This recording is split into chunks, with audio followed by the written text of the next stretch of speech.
big universe I've created, and there's a lot of stories that are sitting in there. The main thing is to protect these characters, make sure that they still continue to live in the way that you created them. Liar! Liar! Liar! Liar! Liar! What's up, geeks and gamers? It's Jeremy coming to you with another video, and today we have a pretty big story that adds more credibility to everything that we've been talking about in the last several years in respect to how Kathleen Kennedy has systematically destroyed Star Wars with her political agenda and her hatred for everything that George Lucas created. This is monumental, and so many people need to hear about this. So I'm going to ask you to like the video, share the video, and comment below, and subscribe to the channel if you're new. I've been talking about Kathleen Kennedy's destruction of Star Wars for years. This woman is horrible at her job. She does not care anything about Star Wars in any capacity whatsoever. She only cares about destroying the past so that she can then push the agenda, the feminist agenda, into the future of Star Wars. And now we have more details on that. Now, I've talked about how Star Wars Galaxy's Edge is a disaster, and it is a disaster. And I love theme parks. I'm a big theme park fan. Walt Disney World is one of my favorite places on the planet, and I've always appreciated their different theming and the lands that they have created and the overall theme park experience, which is why we created a separate channel for Geeks and Gamers called Park Hoppin', where we cover theme parks. So if you don't mind, go subscribe to Park Hoppin'. I will leave a link in the pinned post. But in respect to this specific situation, when I went to Galaxy's Edge, it felt like something was wrong. It didn't feel like anything I have ever seen at Walt Disney World, at a Disney theme park, with what they created with Star Wars Land. It didn't feel like Star Wars. There's no Darth Vader. There's no Luke. There's no Han. There's no Leia. There's no R2. There's no 3PO. There's no well, there is Chewie. They do have Chewie, but that's because it ties into the new movies. But very, very few remnants of the original trilogy or the sequel trilogy, pretty much nothing to do with it. And we're talking about a place where you have the land of Avatar, Pandora, based off the Avatar movies. And I'm not even a fan of the Avatar movie necessarily. It's okay, it's fine, it's whatever. But going to Pandora at Animal Kingdom will blow your mind. And why will it blow your mind? Because of the attention to detail and the care that went into it, because James Cameron and the Walt Disney World Imagineers worked together. Whereas here we have a clear-cut case of Kathleen Kennedy working against the Walt Disney World Imagineers, because Kathleen Kennedy hates everything that came before the purchase of Lucasfilm in 2012. Everything that came before it, she is trying to destroy. Now, before we get into the story, I want to remind you of Michael Arndt's original script from The Force Awakens. This is a quote. This is on IndieWire right here. Early on, I tried to write versions of the story where Rey is at home, her home is destroyed, and then she goes on the road and meets Luke, and then she goes to kick the bad guy's ass. It just never worked, and I struggled with this. This was back in 2012. Apparently, the issue was Luke's presence was always upstaging everyone in the script. It just felt like every time Luke came in and entered the movie, he just took over. Arndt continued, suddenly, you didn't care about your main character anymore because, oh F, Luke Skywalker's here. I want to see what he's going to do. Of course you're going to care about Luke Skywalker when he's on screen in a Star Wars movie. And this just continues to go into the disease-infested mind of Kathleen Kennedy, where she was so adamant about not having any of the original characters taking away from the new characters. She can't have any of the original stories, any of George Lucas's creation. We can't ever worry about that. And it goes right into all of the times we've talked about how this woman has set out to destroy these characters, and this is exactly what she's done. And now we move over to Bounding into Comics, where former Walt Disney World Vice President claims Lucasfilm's Kathleen Kennedy killed Tatooine themed Star Wars land. Of course she did. And this is really, really interesting stuff. But not surprising to me or anyone that's been watching this channel, because I've been telling you that this is the mindset of this woman for years. Former Walt Disney World Vice President Dan Cockrell recently revealed some behind-the-scenes details about Disney Star Wars attraction at Disney World and Disneyland. Cockrell, who was the Vice President of Epcot, Hollywood Studios, and Magic Kingdom, spent almost 2 decades with the company and appeared on the WDW Radio podcast, where he discussed how Star Wars Galaxy's Edge came about and how the original plans were to create a world based off of George Lucas's trilogy. Again, the original plans were to create a world based off of George Lucas's trilogy. Shout out to WDW Radio, Lou Mangello over there. I've been listening to Lou for years. Lou is as positive of a Disney fan as you'll ever find. You're never going to hear the stuff that I talk about over on WDW Radio. That's just not who Lou is. But I like Lou. He's a good guy. He'll never say a bad word about Disney. He's too optimistic at sometimes for a lot of people, but I respect that guy. He really loves Disney, and he's just not going to criticize him. Yeah, it's pretty cool that this was on Lou's his podcast.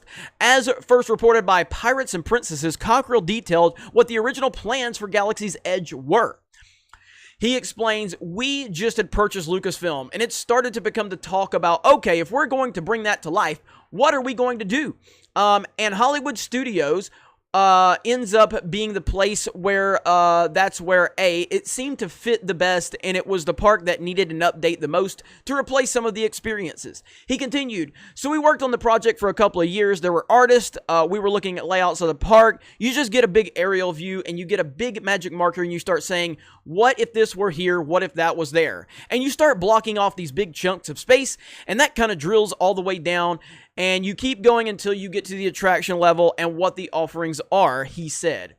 And then he details the Epic Theater would have been the heart of Star Wars Land. So we did it for a couple of years, and we had the Epic Theater, the Indiana Jones Theater. That was going to be the heart of Star Wars Land. That was going to be going away, and we were going to plug it right there. The Cantina, the Mos Eisley Cantina, was going to be right across from Star Tours. We had all kinds of great concepts for that.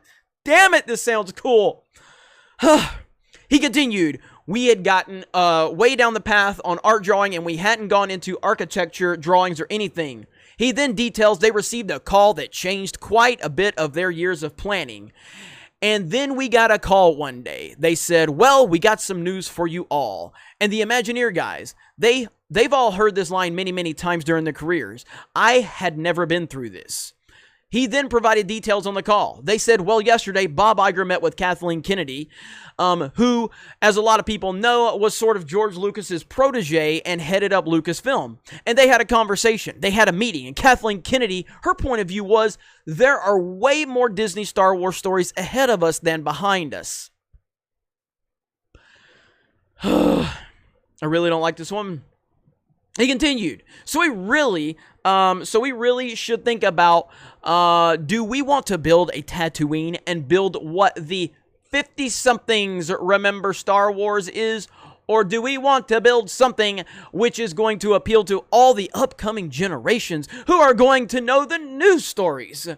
And on that day, Tatooine was killed at the studios, and all of those concepts were put on the shelf, and I'm sure they're sitting in a vault, and I'm sure they're going to be shown someday about what the land looked like and what the attractions were going to be. So you see what Kathleen Kennedy views Star Wars fans as?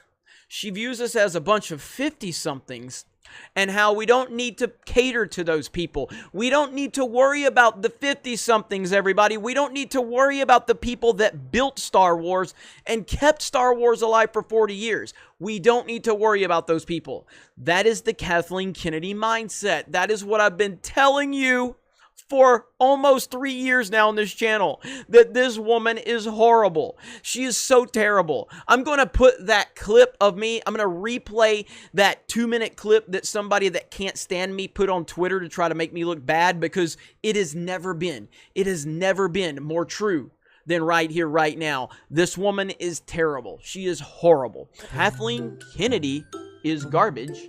I apologize to garbage. She is a horrible person. The greatest coffee maker in the history of Hollywood. He then detailed how he and his team reacted to the news, and he kind of talks about how they were really upset and depressed, but once they, went out and cleared their heads for the night, they came back and they got back on it because they're professionals, which is what the Walt Disney World Imagineers are. They are exceptional at their job. These are some special people. They really are. So Star Wars Galaxy's Edge performed poorly when it opened in Disneyland. Former Disney CEO and current executive chairman Bob Iger confirmed attendance at Disneyland was down when Galaxy's Edge first opened. Because it's trash. It's not a good park. Great job, Kathleen Kennedy. Another wonderful decision by this pathetic and terrible woman. He cited guests believing there could be overcrowding. We all know all that. A bunch of excuses by Bob Iger. And so ultimately we get down to, the end. But maybe that's even more galling as Disney executives ignored decades of success when it came to their theme parks. They ignored the success of their own attractions and are built on success in beloved films. Attractions like Peter Pan's Flight, Toy Story Mania, the Twilight Zone Tower of Terror, and the Seven Dwarfs Mine Train. All of those are built off of what we knew. Same with the Land of Avatar. The Land of Avatar is built off of things that you know. Things that you can connect with. Things that you can, remember and have some type of connection with. And Galaxy's Edge is horrible. It is really not good.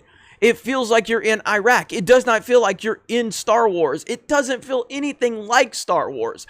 And again, to get the confirmation that this is directly because of Kathleen Kennedy is a mega revelation that we've all been telling you is going on, but now we have it. We have it confirmed by someone at the executive level at Walt Disney World within the Walt Disney Company that was directly working on Star Wars Land until the call from Kathleen Kennedy came in and she wiped out George Lucas's vision completely, which is exactly what she's done on the film side.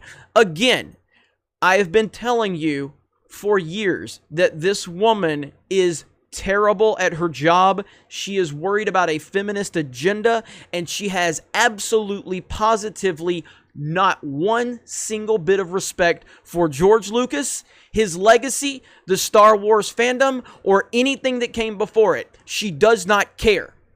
And now the proof is here. We have it confirmed. I was right. All of you have been right. All of you that have been sharing these videos and supporting these videos and just taking all of the heat from all of these weirdos that will put their heads in the sand and act like there's nothing wrong. We have been exonerated. We were right the whole time. Kathleen Kennedy hates you as a Star Wars fan. She hates George Lucas. She hates anything that came before her. In anything that she put her fingerprints on within Lucasfilm. She despises it, she looks down on it, and she wants nothing to do with it. And it has now been proven. Thank you for the support over these last few years. And now we have tangible evidence from someone at the executive level. I hope you guys enjoy this video. You probably enjoy this video a lot more than you enjoy your experiences at Galaxy's Edge or any of the new Star Wars films because they are absolute feminist propaganda trash. But that's where we're at. Kathleen Kennedy is a horrible person, a terrible leader. She does not deserve anything that she has, but she's there because she's a woman. And Disney is now in a position where they virtue signaled so hard they can't get rid of her. And her greasy little fingerprints are going to be all over everything. She is a disease, and she is spreading her feminist disease all over a galaxy far, far away. You guys have a great day. Thank you very much for checking out this video. Solo lost money because of Kathleen Kennedy. Raylos are weird because of Kathleen Kennedy. And Galaxy's Edge sucks because of Kathleen Kennedy. And we will talk to you later.